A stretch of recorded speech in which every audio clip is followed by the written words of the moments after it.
Our story begins with a dramatic scene between two lovers running down a terribly lit corridor. Of course, in typical anime fashion, they run into each other and the boy ends up on top of the girl. Only this time, it's not your typical haughty anime scene, but rather a sad, heartbreaking one, when Rahel, the girl in question, asks Bam, her lover, to forget her, and then proceeds to disintegrate into 1,000 glowing butterflies. Talk about a dramatic exit. After Rahel randomly disappears and Bam is left to mourn in tears, the voice of God starts talking to him, and a giant hand appears to grab Bam and throw him in a new place entirely. He wakes up completely lost and confused, and the voice of God he heard earlier turns out to be a large, rabbit-headed, alien-looking creature who introduces himself as Hidon, the caretaker of the tower. Hidon addresses our MC by his name, leaving him flustered, and he assumes Rahel was also here.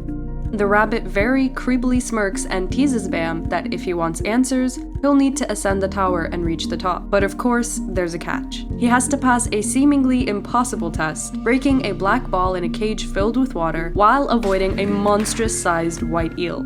Like, seriously, that thing is huge. Just as our hero starts charging towards the cage with no fear whatsoever for his life, a random long-haired girl shows up, jumps higher than Kyrie Irving, and kicks him straight in the face. If that wasn't rude enough, she just starts yelling at him in some random made-up language, asking him if he's dumb. Another random character appears, a white-haired dude who is clearly this chick's loyal follower, also speaking in this strange language. The white-haired dude pulls out a black ball wrapped up in white gauze that starts glowing and unfolding around the MC.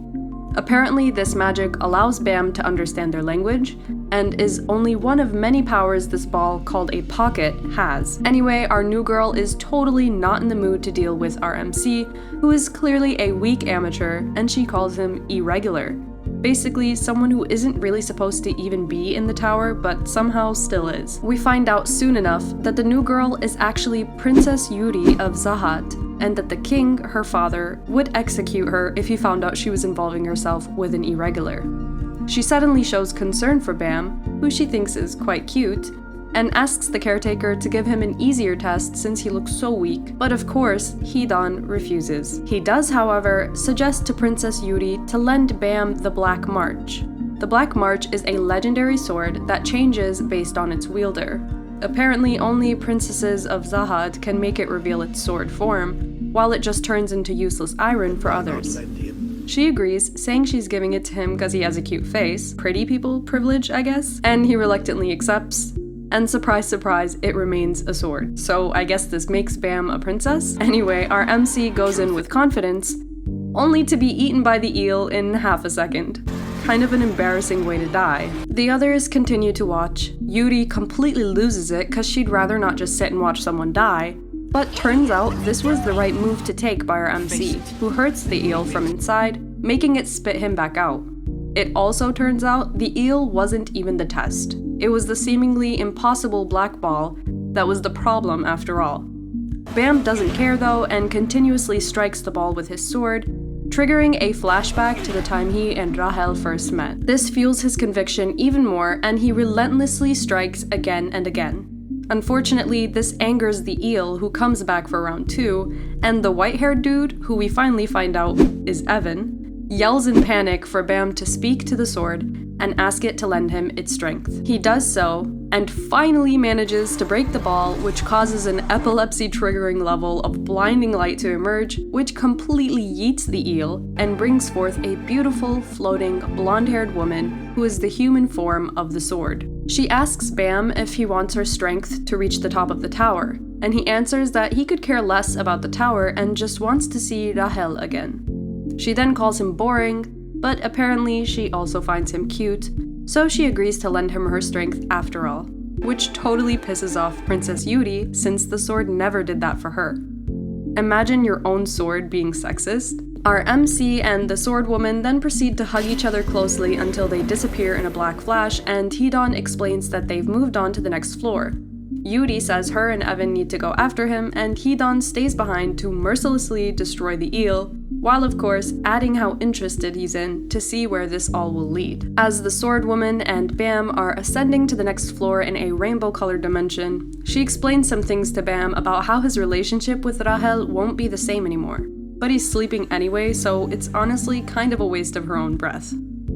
Our MC wakes up in a field to the sound of a childlike voice coming from a floating cube. And the cube explains that the next test is basically an all-out battle royale between 400 players gathered there in that field. The test ends when the number of people left is 200. And just like that, the test begins extremely suddenly. Our MC starts groveling on the floor in fear, barely gets the chance to grab his sword, before he's met with a huge, buff, Giga Chad-looking dude who is clearly excited to get his first kill. Unfortunately for him, as he stands on top of Bam's chest, he's completely wrecked by another player who shoots an unnecessarily large amount of arrows at his chest. Arrow Dude starts aiming at Bam, and he too gets wrecked by yet another player, a guy with a sniper. Just as Bam is starting to get the hang of this battle royale frenzy, he finds himself in the middle of 3 opponents. Where should he even begin? Our MC decides now, in the midst of the chaos, is the perfect time to reminisce on past memories with Rahel. When he finally snaps out of it, the giant, ugly alligator threatening his life calls the random blue-haired enemy, who looks like an off-brand Howl from Howl's Moving Castle, he calls him Black Turtle for no apparent reason. Off-brand Howl then yaps about how everyone else has low IQ for participating in this bloodbath just because they were told to, and makes his very undramatic exit. Or so we think. He takes a look back at our weak, trembling MC and his interesting weapon, and decides to sweep the alligator's feet from under him and run off with our MC. Howl from Wish then introduces himself as Kun, and brings our MC in real close for a kiss, at least that's what it looks like, and asks him where the hell he got the Black March sword from. Our MC reveals how Princess Yuri let him borrow it, and the two continue peacefully walking together as if there aren't others around them fighting and killing each other. Enter Lizard Girl and an insignificantly normal-looking dude fighting each other and clearly being among the strongest of the participants, and some other random insignificant dude watching them. In the meantime, Kun and our MC are having a heartwarming chat in a cave, shake hands for their newfound alliance, and decide to look for other allies when the number has dwindled to 200. At that moment, the giant ugly alligator dude, Rock, comes in to kill them, when very conveniently the test is over. And even more convenient, the second test is for the survivors to find 2 allies within 5 minutes. So of course, our MC and Howl from Wish end up forcefully allying with the alligator dude, after tricking his dumbass. Oh, and the lizard girl Anak and normal dude Hats that were just fighting to the death, they team up too. The poor guy that was watching from afar, Shibisu, wants to join in only to be ignored because of how insignificant his poor existence really is. Next, the survivors find themselves waiting for the next test, and Rak is wasting energy by trying to provoke our MC to fight him, which makes his stomach growl in hunger, and he receives a chocolate bar from Kun, which is apparently the first he's ever had. He starts throwing back chocolate bars like no tomorrow, when the test administrator makes an entrance. Leroro, whose name sounds like an absolute joke, decides to create a huge water barrier that the participants need to pass through if they want to continue in the tower, because apparently there are too many survivors for his liking. Apparently our MC didn't even try and somehow ended up on the side with the instructor instead of with the other participants and passed with 0 effort. As he sits with the instructor and watches everyone besides the lizard girl and the other strong dude who she's now allied with struggle to get through, he asks Leto about Rahel to no avail. He then asks what the instructor knows about irregulars. Leto explains that people inside the inner tower are born and raised there, or otherwise are allowed to enter by Hidan, the rabbit demon-looking creature from earlier. Anyone who gets into the tower without his allowance are considered irregulars. At that moment, a participant shoots his gun and starts yapping about how he could easily kill the instructor when he's embarrassingly put in his place within a few seconds. Finally, Kun and Rak decide to join our MC and pass through the barrier, and Shibisu, the painfully insignificant but comically relieving dude, follows right after them, alongside a girl who he was bickering with back and forth the whole time. Like, seriously, get a room. Before our MC moves on to the next test, Lero ominously warns him not to get too close to Kun, which leaves us all wondering who the hell he really is. The third episode starts off with a brief memory lapse from Kun, and it looks like he's been through some pretty fucked up shit. And in the present, we find out our MC has never seen the sky before. Talk about depressing.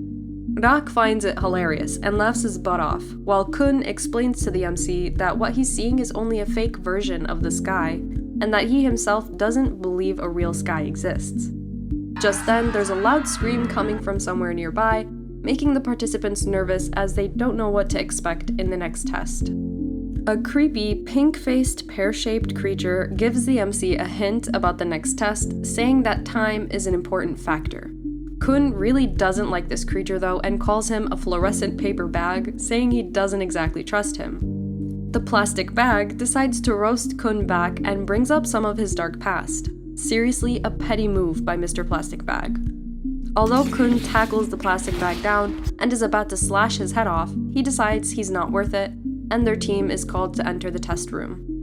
They enter the room, surrounded by several red doors, and the director of the test, Han Sung-yu. He explains that their task is to find the correct door to open, and they only get one try, and of course, they only have 10 minutes to figure it out, or they'll be forcefully terminated. With little to no idea where or how to make a choice, Kun is the only one even trying, while Rak goes on a rampage and our MC tries to calm him down. Kun, unfortunately, can't think straight as he begins to go through a midlife crisis, and somehow Rak decides at exactly 1 second before 5 minutes have passed to open a random door on the basis of instinct. I mean, he is an animal after all, so it kinda makes sense. And luckily for their team, he made the right decision and they passed the test. A few other teams pass, and as they all wait together for the next test, our MC gets acquainted with insignificant Shibisu and his 2 OP teammates. Shortly after, one of the instructors from a previous test, Leroro, arrives and tells them that they're in luck because they're being granted the opportunity to participate in a bonus test. I don't know about you, but I would not be excited for another life-threatening test. However, he mentions that their participation is voluntary and that if they win, they get to go all the way to the top of the tower without any more hassle. Sounds like a pretty sweet deal, but surely there's a catch, right? Well, the game is pretty simple. One team possesses a crown, which one person on the team wears while sitting on a throne, and the other 2 members of their team defend them. If they're successful in defending the crown, and the person wearing the crown doesn't get off the throne, until all the teams have attempted to get their hands on it, they win. However, if they fail to do so, they lose and the opposing team gets the crown, which they then have to defend from other teams until they're the last one standing. First up is Lizard Girl and her 2 teammates against a seemingly boring team of characters we really could care less about. Lizard Girl goes complete badass mode and takes on the enemy team all by herself, whips them like flies, while the other 2 on her team sit and watch. She then takes a seat and claims the crown, which signals the chance for a new team to come and challenge them. At this time, our MC looks across at an opposing team and notices a hooded, blonde girl who he believes is Rahel. Our MC calls out to Rahel, but the girl doesn't respond or even move an inch, making him realize it might not be her after all. Meanwhile, the test continues, and 2 more teams enter the stage. Both the defending teammates of the crown are forced to fight in 2v1 battles, and they seem to be dealing with it just fine. What they don't know, though, is that the guy in the sleeping bag, who has done absolutely nothing throughout the entire show, is supposedly strong enough to take on Lizard Girl. He finally decides to wake the hell up, and while the 2 members of Lizard Girl's team are busy hugging and kissing, he creates a huge ball of water-like energy and releases it in a ginormous wave on Lizard Girl, who is sleeping peacefully on the throne. Being absolutely pissed that someone would have the audacity to wake her up, she brings out her whip and goes berserk on Sleepy Dude. And in the middle of all this, we find out Lizard Girl's last name, Zahad. This must mean she is another princess of Zahad, which is why her weapon is incredibly OP. Because of this, our MC's sword starts reacting to the other nearby princess sword, and he can't seem to control it. Lizard Girl's sword also starts sensing the presence of the Black March, and she decides to leave the throne to figure out why the hell this random dude has the sword in his possession. He tells her he borrowed it from Princess Yuri, which just pisses her off, and as she brings her sword up to strike him, she's interrupted by Lero, who's sick of all the yapping and wants to get on with the test. Because the Lizard Girl left the throne, their team has been disqualified, and before they return to their cell, she decides to make a bet with our MC. She tells him that if he and his team manage to win this crown game, he can have her special sword, but if he loses, she takes the Black March. He hesitates, but realizes he doesn't really have a choice anyway, so he and his team eventually agree. The game goes on, and many teams decide now is the perfect time to participate now that the throne is empty. Kun somehow quickly takes the crown, puts it in his bag, and provokes all the other teams to engage in an all-out frenzy against him. Deciding it's incredibly annoying to fight all these people at once, he tosses the crown to the floor and forces everyone to fight amongst themselves. Turns out it was some type of trick, as there are now 2 crowns. One still in Kun's possession, which looks like he'll be using for our MC, who's now taken a seat in the throne, and the other is still tossed on the ground like a piece of trash. What exactly is Kun's plan for victory? Which team will end up on top at the end of this chaotic game? And why is Rahel pretending to not be who she is, or to not know our MC? If you want to find out all the answers to these questions, comment Princess Tower in the comments below, and we'll bring out part 2. Until then, make sure you'll like this video and subscribe to our channel to stay updated on our latest anime recaps. See you in the next one!